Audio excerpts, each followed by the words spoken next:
स्वागत है आप सभी का के भारतीय न्यूज़ 24 चैनल में। चले डालते हैं आज दिन की ताज़ा एवं बड़ी काम की खबरों पर नज़र।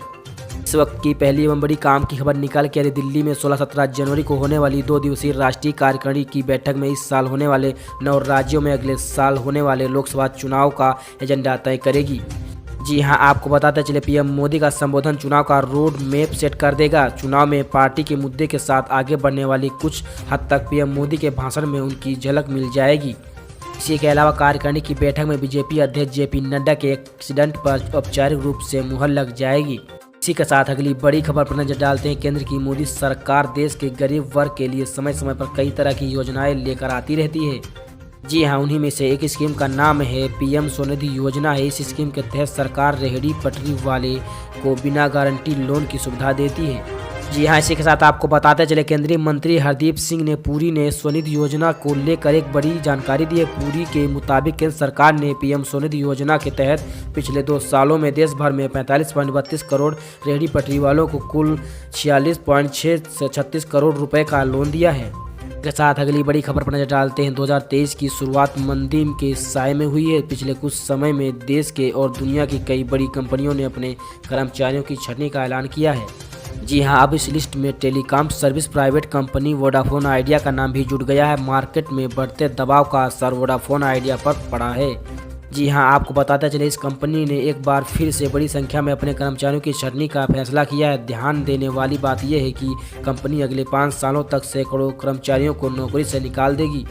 के साथ अगली बड़ी खबर पर नजर डालते हैं। तमिलनाडु के राज्यपाल आरएन रवि के खिलाफ डीएमके नेता शिवाजी कृष्णमूर्ति ने एक सभा को संबोधित करते हुए विवादित बयान कर दिया था।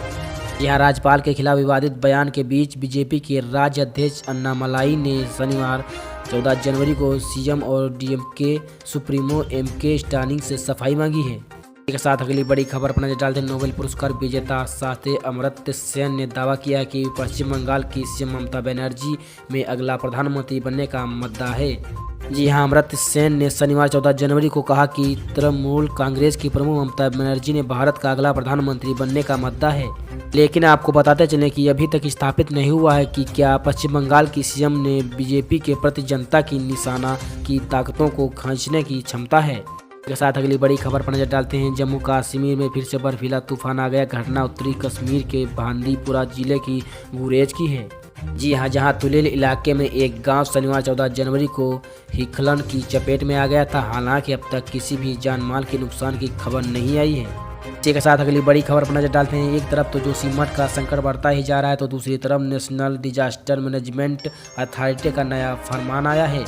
यहाँ आपको बताते चले एनडीएमए ने सरकारी संस्थानों को मीडिया से जानकारी साझा करने को मना किया है।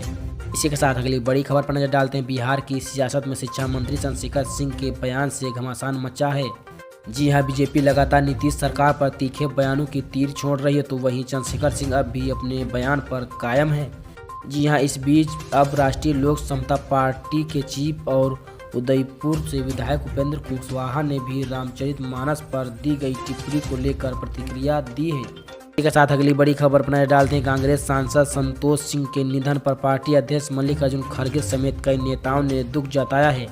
जी हां, वहां जालंधर से कांग्रेस सांसद थे और भारत जोड़ो यात्रा में राहुल गांधी के साथ फिलहाल पंजाब में पदयात्रा कर रहे थे। जी हां, यात्रा के दौरान उन्हें हार्ट अटैक आया। तबीयत बिगड़ने पर उन्हें लुधियाना के अस्पताल में भर्ती कराया गया, जहां इलाज के दौरान उनका निधन हो गया। इसी के साथ अगली बड़ी खबर पर नजर डाल लेते हैं। उत्तर प्रदेश में लोकसभा चुनाव की तैयारियां बीजेपी ने तेज कर दी है। तैयारियों को लेकर यूपी बीजेपी की बैठक में लखनऊ में चल रही बैठक में यूपी बीजेपी के कई दिग्गज नेता शामिल हैं। जी हां, आपको बताते चले लखनऊ में बीजेपी कार्यालय में बैठक में हिस्सा लेने से पहले प्रदेश अध्यक्ष भूपेंद्र चौधरी ने चुनावी तैयारियों को लेकर बड़ा बयान दिया है। इसके साथ अगली बड़ी खबर पर नजर डाल लेते हैं। पीएम नरेंद्र मोदी की नई टीम और कैबिनेट में फेरबदल को लेकर पार्टी में मंथन का दौर शुरू हो गया है। जी हां, इस बीच फेरबदल में राजस्थान और मध्य प्रदेश में होने वाले विधानसभा चुनाव का खास ध्यान रखे जाने की उम्मीद है। लेकिन इस बीच यूपी बीजेपी से किन नेताओं को फिर से मौका मिल सकता है, इसके बीच चर्चा भी जोरों से पर है। इसी के साथ अगली बड़ी खबर पर नजर डालें तो उत्तराखंड के जोशीमठ शहर में पिछले कई दिनों से हो रहे भूधंस की वजह से लोगों का जीना मुश्किल हो गया है।